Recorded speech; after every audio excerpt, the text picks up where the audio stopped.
Itinakda sa November 30 ang simula ng paglilitis na International Criminal Court sa kasong Crimes Against Humanity laban kay dating Pangulong Rodrigo Duterte. Nakatutok si Mark Salazar.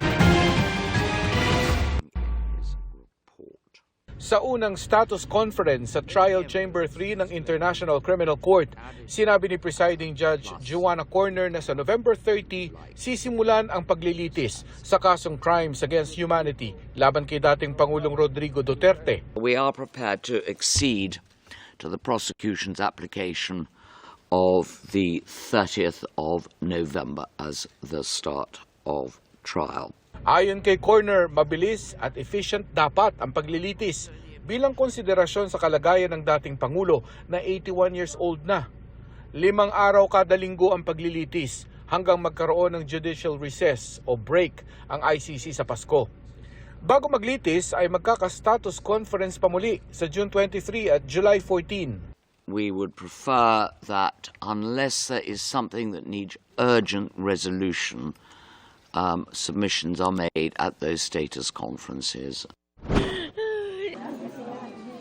Samantala sa Pilipinas, para hindi mabaon sa limot ang mga karahasang nangyari sa madugong drug war ng Duterte administration, binuo ang EJK Truth Commission, isang lupon na pinamumunuan ng mga sibilyan para idokumento daw ang katotohanan sa likod ng mga extrajudicial killings.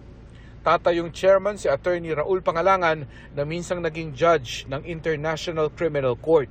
Ang bago pong approach is that dati po kasi yung mga biktima are just passive recipients of justice. Papakinggan lang sila pag meron silang testimony about the crime. Pero the whole process is a game of lawyers and judges. The victims should have an active part in the justice process. And their telling the story is part of the justice that they are claiming for themselves.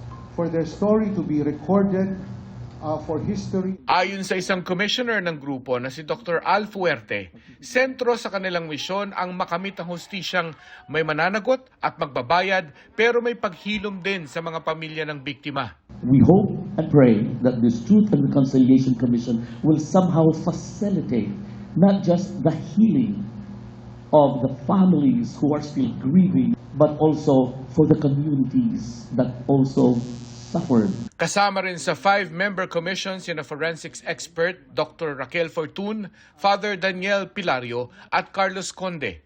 Magsisilbing advisor naman ng Truth Commission si Cardinal Pablo David. Ang korte ay naghahanap ng criminal liability. Ang Truth Commission naman ay naghahanap ng mas malalim na katotohanan.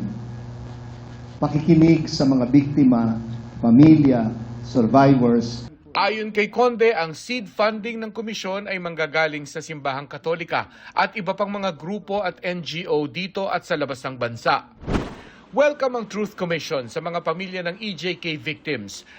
Mas mahalaga na makonsulta rin kami at yung iba pang mga pamilya nang sa ganun po hindi rin kami nagugulat, nabibigla at hindi yung paulit-ulit na magkukwento kami. Malaking tulong po yun sa mga biktima dahil marami pa po talaga mga biktima na hindi pa sila lumalabas dahil hanggang sa ngayon po naman kahit tuloy-tuloy yung pagpaslang ay may mga takot pa rin po talaga ang karamihan sa mga biktima.